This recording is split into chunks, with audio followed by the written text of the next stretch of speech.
ঢাকা মহানগর উত্তর বিএনপির যুগ্ম আহ্বায়ক এস.এম. জাহাঙ্গীর হোসেনের উদ্যোগে আজ ৪ জুন ২০২৫ শুক্রবার বিকেল ৫টায় বিএনপির ভারপ্রাপ্ত চেয়ারম্যান তারেক রহমান ঘোষিত রাষ্ট্র মেরামতের ৩১ দফা প্রচারের অংশ হিসেবে লিফলেট বিতরণ কর্মসূচি অনুষ্ঠিত হয়েছে।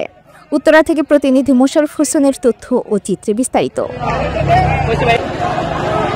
উক্ত কর্মসূচিটি আমির কমপ্লেক্স আজমপুর থেকে জমজম টাওয়ারে গিয়ে শেষ হয়।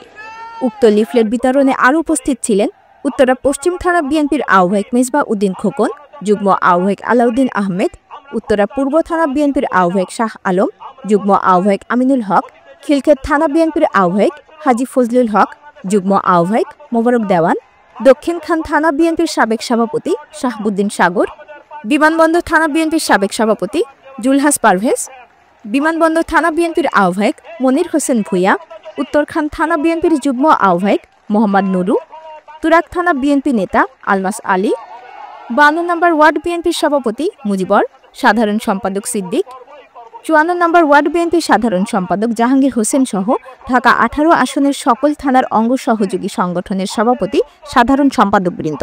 আমরা মনে করি এটা দেশনেত্রী বেগম খালেদা জিয়া, তারেক রহমানের ঘাঁটি, বিএনপির ঘাঁটি, ধানের শীষের ঘাঁটি। ১৭ বছর মানুষ ভোট দিতে পারেনি। আজকে ৩০% যে ইয়াং ভোট আছে, নতুন ভোটার আছে, তারা ভোট দেওয়ার জন্য মুখিয়ে আছে যে কখন ভোট হবে এবং তারা আমাদের নেতা জনাব তারেক রহমানের সাথে বর্তমান বাংলাদেশের অন্তর্বর্তীকালীন সরকার ডক্টর ইউনূসের সাথে যে ১৩ জুন যে মিটিং হয়েছে, সেই মিটিংয়ে সিদ্ধান্ত হয়েছে আগামী ফেব্রুয়ারিতে নির্বাচন হবে। আমরা বিশ্বাস করি আগামী ফেব্রুয়ারিতে নির্বাচন হবে, বাংলাদেশের মানুষ স্বাধীনভাবে সুস্থ ভোটের মাধ্যমে তাদের ভোটাধিকার প্রয়োগ করবে এবং যারা আজকে এই ভোট নিয়ে ছিনিমিনি খেলার চেষ্টা করছেন, যারা বলছেন আনুপাতিক হারে ভোটার কথা, তাদেরকে আমি বলে দিতে চাই ভোটার স্বর্গে বসবাস করছেন।